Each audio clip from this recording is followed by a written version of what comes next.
జీవితాన్ని సమూలంగా మార్చేసే పరిపూర్ణ ఆరోగ్యాన్నిచ్చే అమృతం ఆ నీరు. కానీ ఇవాళ అందరూ దీన్ని ఎందుకో వదిలేసి రకరకాల విషాలను తాగుతూ ఆసుపత్రుల చుట్టూ తిరుగుతున్నారు. ఇంతకీ దేని గురించి మాట్లాడుతున్నారు అనుకుంటున్నారా? అదేనండి బార్లీ. ఇది మనందరినీ ఆరోగ్యంగా ఉంచడంతో పాటు మన శరీరాన్ని చల్లగా ఉంచుతుంది. బార్లీ నీటిలో calcium, fibre, iron, magnesium, manganese, zinc, copper, విటమిన్లు, యాంటీ ఆక్సిడెంట్లు మెండుగా ఉంటాయి. దీంతో శరీరానికి బోలెడన్ని ప్రయోజనాలు లభిస్తాయి.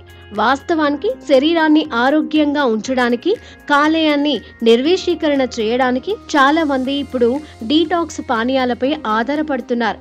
అలాంటి డీటాక్స్ డ్రింక్స్ లో బార్లీ నీరు కూడా ఒకటి.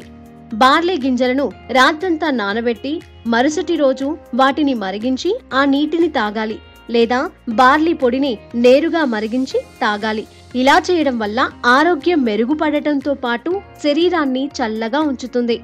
బార్లీ నీరు ఫైబర్, యాంటీ ఆక్సిడెంట్స్ వంటి పోషకాలతో నిండి ఉంటుంది. రెగ్యులర్ గా గ్యాస్, హార్ట్ బర్న్స్ సమస్యలతో బాధపడేవారు ఈ బార్లీ నీటిని తాగవచ్చు. ఇది ఫైబర్ కలిగి ఉంటుంది. ఇది మంచి జీర్ణ ఆరోగ్యాన్ని నిర్వహించడానికి, మలబద్ధకం నుంచి ఉపశమనం పొందడంలో సహాయపడుతుంది. డీహైడ్రేషన్ ప్రమాదాన్ని దూరం చేస్తుంది. బార్లీ వాటర్ తాగడం వల్ల శరీరంలోని అన్ని కాలుష్య కారకాలు బయటకు వెళ్లిపోతాయి. కిడ్నీలు కూడా ఎలాంటి కాలుష్య కారకాలు పేరుకుపోవడానికి అనుమతించవు.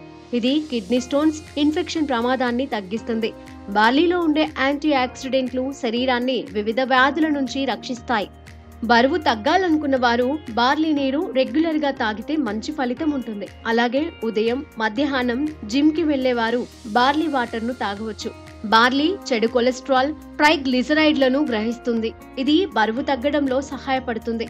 అధిక రక్తపోటుతో బాధపడుతూ ఉంటే బార్లీ నీటిని తాగితే మంచి ఫలితం ఉంటుంది. బార్లీ నీరు అధిక రక్తపోటును అదుపులో ఉంచుతుంది. దానితో పాటు మీరు ఉపయోగించే ఉప్పు పరిమాణాన్ని తగ్గించాలి. ఇది కిడ్నీ ఆరోగ్యాన్ని కూడా మెరుగుపరుస్తుంది. బార్లీలో ఫైబర్ అధికంగా ఉన్నందున ఇది రక్తంలో చక్కెర స్థాయిలను నియంత్రిస్తుంది. అంటే మధుమేహం సమస్యతో బాధపడేవారు బార్లీ వాటర్ కూడా తీసుకోవచ్చు. అంతేకాకుండా బార్లీలో గ్లైసెమిక్ ఇండెక్స్ తక్కువగా ఉంటుంది. కాబట్టి ఇది మధుమేహ వ్యాధిగ్రస్తులకు ఉపయోగకరంగా ఉంటుంది.